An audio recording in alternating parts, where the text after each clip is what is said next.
នឹងហើយ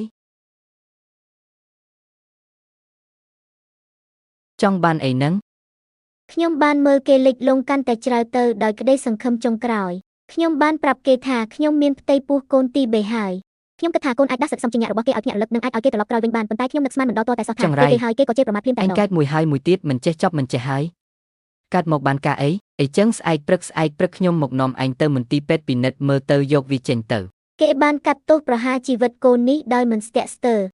ហើយក៏ដើរចូលទៅក្នុងបនលបែងវិញដោយមិនងាកក្រោយឡើយបន្សល់ទុកឲ្យខ្ញុំម្នាក់ឯងនៅក្នុងផ្ទះដ៏ទេស្អាតគេងមិនលក់ពេញមួយយប់ខ្ញុំបានសាំនឹងភាពខកចិត្តចំពោះគេទៅហើយក៏ដឹងច្បាស់ដែរថានៅក្នុងកែវភ្នែករបស់គេនាពេលនេះរូបខ្ញុំនិងកូនប្រហែលជាមិនស្មើនឹងគេឈ្នះលបែងមកជុំមួយកណ្ដាលផងប៉ុន្តែខ្ញុំនឹកស្មានមិនដល់តតែសោះថាក្នុងពេលដែលខ្ញុំអស់សង្ឃឹមនិងវេទនាបំផុតនោះអ្នកដែលអាណិតខ្ញុំបែរជាចៅសាវជនដែលតែងតែស្ងប់ស្ងាត់ស្ងៀមស្ងាត់ទៅវិញរំលូតកូនច្រើនដងពេករាងកាយឯងត្រុតត្រោមអស់ហើយនេះប្រហែលជាកូនចុងក្រោយរបស់ឯងហើយបើចង់បានកូននេះមែនរក្សាវាទុកទៅខ្ញុំចង់បានប្រពន្ធម្នាក់មិនបានរៀនសូត្រខ្ពង់ខ្ពស់រកលុយមិនបានច្រើនទេខ្លាចអីកើតមកខ្ញុំចិញ្ចឹមខណៈនោះខ្ញុំស្រឡាំងកាំងទាំងស្រុងទើបតែពេលនេះដែលខ្ញុំដឹងខ្លួនថាបុរសម្នាក់នេះទោះបីជាមិនសូវនិយាយស្ដីប៉ុន្តែគេតែងតែយកចិត្តទុកដាក់ចំពោះរឿងរ៉ាវរបស់ខ្ញុំជានិច្ចកាលនោះពេលខ្ញុំត្រូវគេអូសចូលទៅក្នុងច្រកផ្លូវជួបគ្រោះថ្នាក់គឺគេដែលស្ទុះមកជួយខ្ញុំមុននេះសាំងតុងទៅទៀតហើយការរំលូតកូនពីរដងក្រោយមកក៏មានគេមកបង្គ្រប់ភាពអវត្តមានរបស់នេះសាំងតុងដោយនៅក្បែរខ្ញុំស្ងាត់គេថែមទាំងចាំថាខ្ញុំចូលចិត្តញ៉ាំស្ករគ្រាប់ដោះគោហើយរាល់ពេលជួបខ្ញុំគេតែងតែលួចទុកឲ្យខ្ញុំមួយគ្រាប់ពីសម្ដីផ្អែមល្ហែមរបស់នេះសាំងតុងសេចក្ដីស្រឡាញ់របស់ចៅសាវជនគឺតែងតែលាក់ទុកក្នុងសកម្មភាពស្ងប់ស្ងាត់តែរឹងមាំប៉ុន្តែគួរឲ្យស្ដាយកាលនោះក្នុងកែវភ្នែករបស់ខ្ញុំមានតែនេះសាំងតុងម្នាក់គត់ចុះកូននេះជាឈាមជ័ររបស់នរណាឲ្យប្រាកដទាំងដែលជំរឿដ៏ល្អជាងគេនៅចំពោះមុខទៅហើយតែខ្ញុំបែរជាមានអ្នកប្រាជ្ញស្មោះរបស់ខ្លួនដើម្បីទៅកម្ដៅចិត្តមនុស្សព្រានម្នាក់ដែលមិនព្រមត្រឡប់ក្រោយវិញខ្ញុំគិតថាឲ្យតែខ្ញុំខំប្រឹងប្រែងគ្រប់គ្រាន់ស្ដាប់បង្គាប់គ្រប់គ្រាន់គេនឹងរំភើបចិត្តដោយសារខ្ញុំមិនខានប៉ុន្តែចុងក្រោយខ្ញុំបានលើការឈ្លោះប្រកែកគ្នារវាងនេះសាំងតុងនិងចៅសៀវជុនដែលអចិន្ត្រៃយ៍អមែនទេនៅហាងម៉ាសានិងកន្លែងរកស៊ីផ្លូវភេទនោះអីពួកយើងសុទ្ធតែជាភ្ញៀវតើការពិតទាំងអស់ត្រូវបានលាតត្រដាងនៅចំពោះមុខខ្ញុំទើបខ្ញុំដឹងថានេះសាំងតុងមិនចង់បានកូនមិនមែនមកពីគ្មានលុយហើយក៏មិនមែនមកពីគ្មានសេចក្ដីស្រឡាញ់ដែរគឺគេខ្ពើមឆ្អើមខ្ញុំពីចម្រៅចិត្តខ្ពើមថាកូននេះជាកូនស្រីរកស៊ីផ្លូវភេទអ្វីដែលធ្វើឲ្យខ្ញុំកាន់តែអស់សង្ឃឹមនោះគឺដើម្បីកម្ចាត់កូននេះចោលគេថែមទាំងសាហាវខូខើរហូតដល់ចង់ច្របាច់ក៏សម្លាប់ខ្ញុំថែមទៀតផងនៅពេលដែលខ្ញុំចិត្តថប់ដង្ហើមស្លាប់ចិត្តបាត់បង់ស្មារតីទៅហើយនោះចៅសៀវជុនក៏បានស្ទុះមកទីនេះសាំងតុងចេញហើយក៏បាននាំយកកំហឹងទាំងអស់របស់នេះសាំងតុងមកលើខ្លួនគេផ្ទាល់ការដែលឃើញចៅសៀវជុនដើម្បីការពារខ្ញុំត្រូវនេះសាំងតុងវារហូតដល់របួសពេញខ្លួនឃើញបរិះដែលស្រឡាញ់ខ្ញុំបំផុតនិងជាអ្នកដែលខ្ញុំជំពាក់គុណបំផុតម្នាក់នេះភាពសាហាវខូខើដែលលាក់ទុកក្នុងចិត្តខ្ញុំក៏បានទុះឡើងយ៉ាងខ្លាំងតែម្ដងខ្ញុំក៏បានកាន់កាំបិតនៅក្បែរខ្លួនចាក់ទៅលើនេះសាំងតុង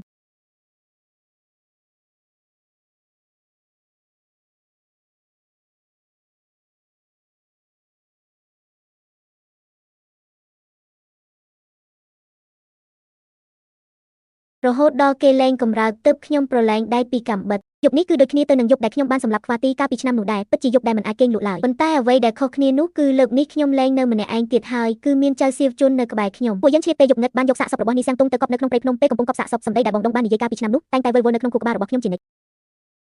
មនុស្សយើងមិនខ្លាចដើរខុសជំហានទេគឺខ្លាចតែជ្រើសរើសផ្លូវខុសប៉ុណ្ណោះដើរខុសសំដងទឹកភ្នែកមួយជីវិតខ្ញុំជាក្មេងស្រីកក់សក់នៅហាងម៉ាសាម្យ៉ាងហើយក៏ជាមនុស្សស្រីល្ងង់ខ្លៅដែលហ៊ានលះបង់គ្រប់យ៉ាងដើម្បីស្នេហាអាយុ16ឆ្នាំដើម្បីបរិះម្នាក់ខ្ញុំបានរំលូតកូន2ដងក្នុងរយៈពេល2ខែការឈឺចាប់ដូចជាហែកសាច់នោះបានធ្វើទារុណកម្មខ្ញុំស្ទើរតែស្លាប់ស្ទើរទៅរស់ប៉ុន្តែវានៅមិនទាន់ស្មើនឹងការឈឺចាប់បន្ទាប់ពីដឹងការពិតនោះឡើយវាឈឺចាប់ជាងឆ្ងាយណាស់ឯងគិតថាវាត្រឡប់មកពីកន្លែងស្អាតស្អំមែនទេនៅហាងម៉ាសានិងកន្លែងរកស៊ីផ្លូវភេទនោះអីពួកយើងសុទ្ធតែជាភ្ញៀវតើខ្ញុំហាក់ដូចជាភ្លេចខ្លួនថាខ្ញុំមិនមែនជាកូនស្រីស្លូតបូតអីនោះទេខ្ញុំធ្លាប់ជាឃាតករសម្លាប់ប្តីដែលធ្វើឲ្យផ្អើលពេញទីក្រុងកាលពីមុននៅក្នុងភាពវឹកវរនេះសាំងតុងបានច្របាច់ក៏ខ្ញុំយ៉ាងណែនគេចង់សម្លាប់ខ្ញុំនិងកូនទី3នៅក្នុងពោះដែលខ្ញុំមានជាមួយគេក្នុងខណៈពេលដែលចិត្តស្លាប់នោះភាពសាហាវខូខើដែលលាក់ទុកក្នុងចិត្តខ្ញុំក៏ត្រូវបានបញ្ចេញមកក្រៅខ្ញុំបានរើកាំបិតខ្លីដែលធ្លាក់នៅលើដីចាក់មួយកាំបិតពីរកាំបិត3កាំបិត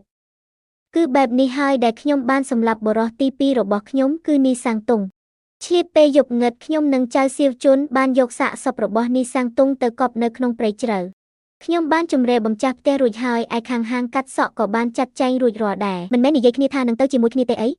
ហេតុអ្វីក៏មិនទាន់រៀបចំអីវ៉ាន់ទៀតឯងទៅចុះទៅជាមួយគ្នាទៅបងដងគឺខ្ញុំជាអ្នកសម្លាប់រឿងនេះមិនពាក់ព័ន្ធនឹងឯងទេហើយខ្ញុំក៏មិនមែនជាមនុស្សល្អដែរនៅជាមួយខ្ញុំមានតែនាំទុក្ខទោសដល់ឯងប៉ុណ្ណោះបើគេមិនស្លាប់ទេពួកយើងក៏គ្មាននរណាម្នាក់អាចរស់បានដែរ